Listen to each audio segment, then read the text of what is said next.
dimanche soir football. Salut à tous, ravi de vous retrouver. Bienvenue pour le débrief de la 19e journée. On est entré dans le vif de cette deuxième partie de saison. C'est en septembre 2014 qu'André Ayew avait inscrit un doublé pour la dernière fois, c'était avec l'Olympique de Marseille. Ça fait 9 ans, effectivement. André Ayew, de retour en Ligue 1, qui a permis à cette équipe à Brest de s'imposer. Il est venu sur le plateau Prime ensuite pour réagir, commenter ses deux buts. Et il y a son coach aussi, Luca Elsner, à ses côtés, pas mécontent du tout, forcément. On a cette confiance qui est là. Alors je la sens et je la tente. Et voilà. Des fois, tu veux la tenter 100 fois, elle va jamais aller au fond, mais je la prends bien, mais c'est tout le collectif. On a mis la pression, on était beaucoup dans la boîte. Parfois, il faut savoir vraiment s'écarter et puis laisser faire les joueurs. Et André, il faut voir aussi le contexte. Il a voyagé il y a 48 heures, il a peu dormi, il a un demi-entraînement dans les pattes. Mais avec ce type de mental-là, ça peut sauver des situations. Il a dit un mot important, détermination, et je pense que c'est ce qui caractérise sa carrière aussi, sa détermination. Je l'ai connu très très jeune au centre de formation à l'OM. Il était un peu plus sur le côté avec sa vitesse, et au fur et à mesure, il s'est recentré parce qu'il a ce sens du but et cette détermination qui parfois lui permet d'avoir 10 cm d'avance sur le défenseur. Pas une si bonne opération pour Montpellier vu la physionomie du match, ni pour Lille qui pouvait s'installer sur le podium. 0 tir cadré pour le LOSC en déplacement à Montpellier, ce qui n'est pas le cas de Montpellier pour le coup qui a trouvé la mire, mais Lucas Chevalier que vous avez vu démarrer à Valenciennes derrière vous dans les cages a réalisé son record d'arrêt. S'il n'est pas là, c'est défaite pour le LOSC cet après-midi. En tout cas, je peux dire qu'il est fidèle de sa réputation aujourd'hui et en tout cas, je pense que, enfin j'espère en tout cas de tout cœur qu'on le verra pendant les JO. Ouais, gardien des Jeux Olympiques et pourquoi pas, en tout cas lui est persuadé et espère beaucoup mieux pour la suite, même s'il y a du monde. Il y a du monde à son poste, il n'est pas loin. Mais il est pas loin. Ouais. Victoire donc pour le Racing Club de Lens à l'extérieur, victoire qui va faire beaucoup de bien et qui confirme finalement, Benoît, votre prédiction qui parmi vos nombreuses prédictions qui se réalisent, 2024 pourrait bien être l'année d'Andy Diouf. Oui, c'est vrai, je le trouve de mieux en mieux. C'était compliqué pour lui de prendre la succession de Seko Fofana, grosse pression. Je rejoins totalement Benoît, c'est vrai qu'on le sent de plus en plus en confiance, et notamment au niveau de ses projections, balle au pied, ce qu'on retrouvait chez Fofana aussi l'année dernière. Lyon a réagi trop tard et les cadres de l'OL doivent se justifier devant leurs plus fidèles suiveurs.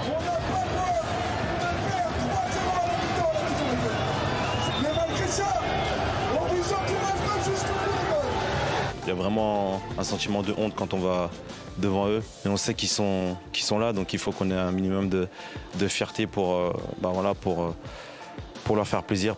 L'occasion se présentera dès dimanche prochain dans un Olympico qui s'annonce déjà très chaud. Perdre 3-0 dans ces conditions-là, c'est sûr qu'on n'est pas habitué à ça quand on est supporter de l'Olympique Lyonnais. Il y a quand même une belle réaction en seconde période. Ils n'étaient pas loin de revenir au score aussi. Donc peut-être qu'il faut retenir ça côté lyonnais aussi, cette réaction. Quand on perd 3-0 à la mi-temps contre une belle équipe rennaise, qu'on arrive à revenir et faire douter les Rennais dans les dernières secondes, c'est encourageant. Ils sont dans une préparation classique de semaine, on n'a rien changé par rapport à d'habitude. Après c'est vrai que ça reste un match un peu de gala on va dire, mais bon, pour nous il n'y a rien qui change, il y aura la volonté de mettre notre identité sur le terrain et d'essayer de continuer à performer. On sait que ce ne sera pas facile, quoi, forcément. Ça veut dire que là, si Barcola ou Dembélé, Colomwani ou machin, ils prennent le ballon sur les côtés, à 50 mètres de notre but, on estime, on a peut-être tort, hein, on estime qu'ils sont moins dangereux que si les mecs ils arrivent lancés dans des espaces avec Mbappé où ils trouvent à l'intérieur.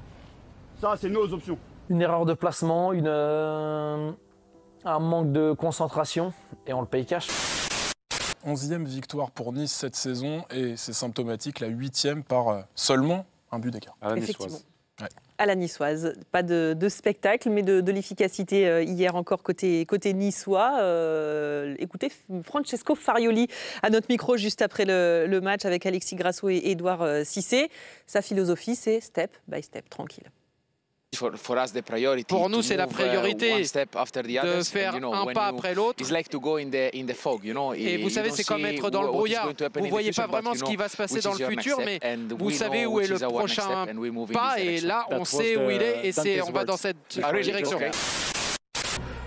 Je suis désolé le terme, mais ça me fait chier quand ça arrive pour un gars comme lui, parce que c'est une crêpe. Non è facile parlare Vitinha, si è mangiato un gol, questo è il gioco del calcio. Ça peut arriver à tout le monde. Et en tout cas, nous, on est avec lui. Moi, personnellement, je suis avec lui à 100%.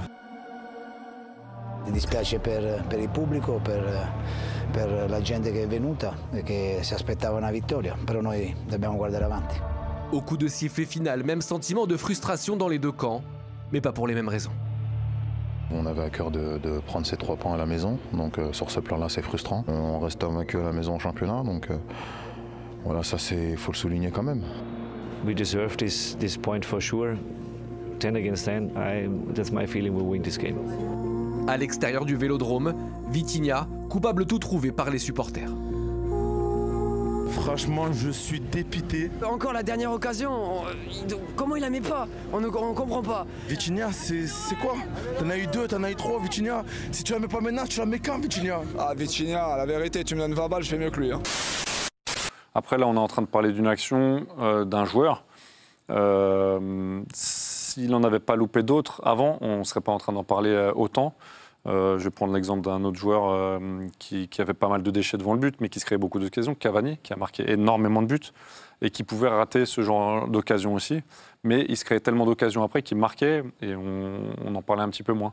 Maintenant, s'il avait été plus convaincant par rapport au prix de son transfert, par rapport à toutes les qualités qu'on peut lui trouver pour un numéro 9, on ne serait pas en train d'en parler autant. Ces images que je vais vous remontrer, votre dernière au Parc des Princes, je vous laisse regarder. Oui. Ça, c'est vrai que ça paraît hier, même pour nous qui suivons le championnat, ça paraît très frais. Ça vous fait quoi de revoir ça? Ça, c'était un moment exceptionnel pour moi. C'était un très bel salut au adios du Paris Saint-Germain, des supporters. Ils me sont montrés toujours beaucoup d'affect. Et sincèrement, c'est exceptionnel d'avoir ce rapport, d'avoir ce sentiment de qu'on n'est jamais parti.